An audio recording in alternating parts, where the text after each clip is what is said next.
Kwasukasukela, the Department of Native Affairs, Ethnological Publications, Volume 7, History of Matiwane and the AmaNgwane tribe, as told by Msebenzi to his kinsman Albert Hlongwane, edited and supplemented by archive documents and other material by N.J. van Warmelo, a government ethnologist, printed in the Union of South Africa by the Government Printer, Pretoria, 1938.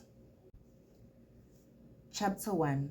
The AmaNgwane and how their history came to be written.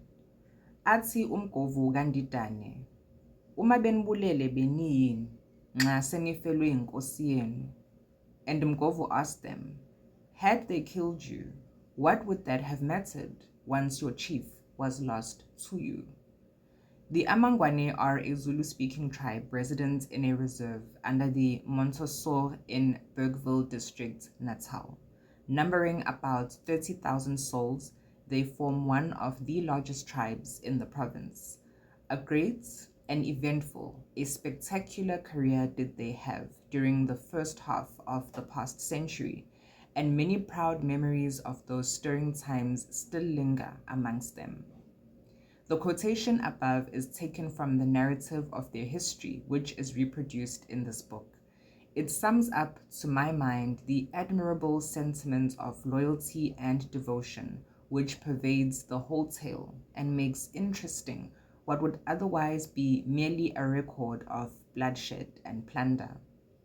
The AmaNgwane have played a not inconsiderable part in the earlier history of this country, a part which is briefly referred to in the more reliable works on South African history, but which deserves to be better known, as the following outline will show.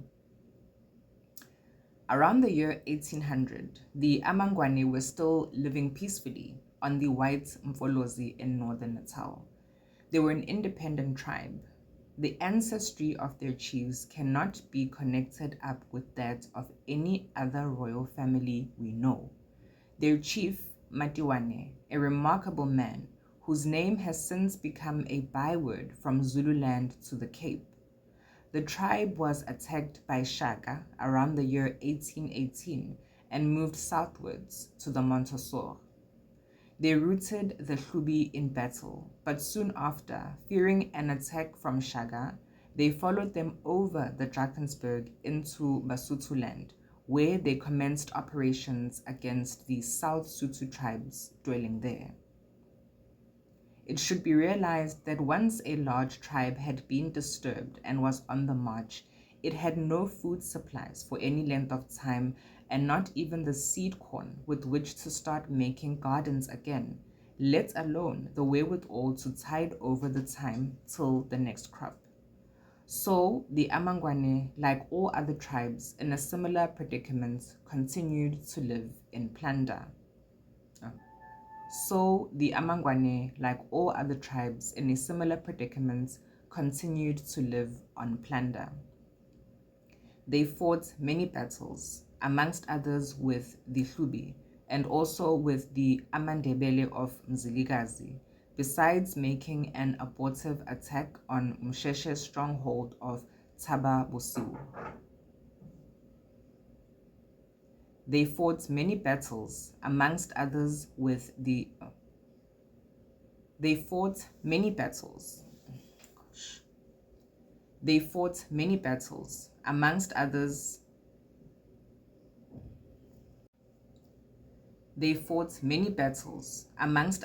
with the Hlubi and also with the AmaNdebele of Mzilikazi, besides making an abortive attack on Msheshe's stronghold of Thaba Bosiu. Then they moved down across the Orange River into Thembuland.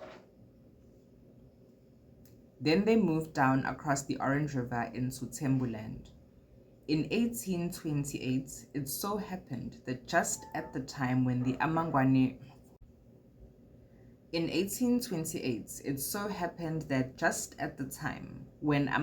recommenced their raids on the Thembu, Shaka was plundering Pondoland. The government feared that there might be a great influx of refugees into the colony with disastrous consequences.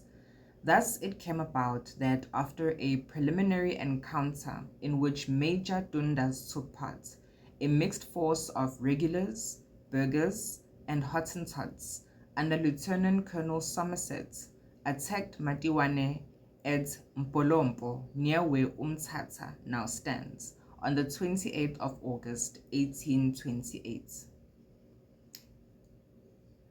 The AmaNgwane were defeated and scattered. Matiwane, with a small following, went back to Zululand and was murdered by Dingane soon after. Matiwane, with a small following, went back to Zululand and was murdered by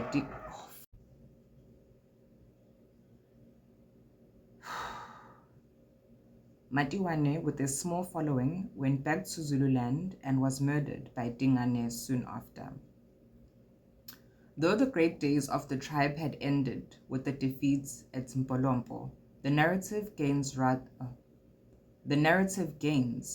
than loses interest from there onwards. It is impossible not to admire the courage, resource, and devotion of the men who now march with their chief to what seems certain death at the hands of Dingane, and when Matiwane is slain, flee with his youthful heir Zikhali to Swaziland.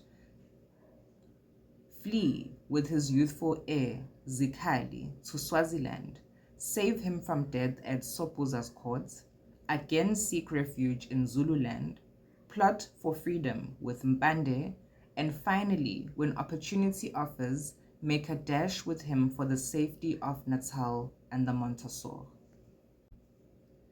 Thus was the heir to the throne saved, and with him the very life of the tribe. For had Matiwane's house come to an end, the tribe, which was much scattered at the time, would have ceased to exist. But now, with Zikhali established in a country of his own, thousands of tribesmen began to reassemble from every corner of the land. As far afield as Grahamstown, where the chief's messengers actually sent to announce to the scattered AmaNgwane that Matiwane's son and heir had come into his own again, and to invite or coerce them to return. The tribe had never been moved since those times, dwelling far away from the scene as it did. It was spared the tribulations of the Zulu War and the rebellion, and has lived as peacefully as the warlike and pugnacious nature of its members has permitted ever since. The AmaNgwane are thus a tribe of historical interest and importance. They were the first Zulu-speaking tribe to meet Europeans in open battle, and did so within the lifetime of Shaka, and almost of the confines of the Cape Colony as it was then. The battle that was fought and the way they conducted themselves are equally worthy of note. Besides several native versions of it, we are fortunate in also having the reports written by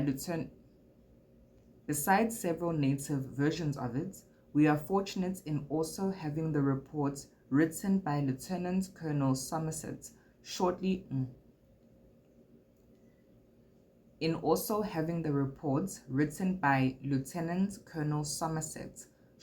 after the battle, and now preserved in the State Archives in Cape Town. As regards purely native history, the consequences of the AmaNgwane migrations were tremendous. It is they who attacked the Hlubi at Mpangazita and drove them into Basotholand. It is they who, together with the Hlubi, turned that country upside down and brought about the chaos out of which the new Basotholand of Moshesh was to arise.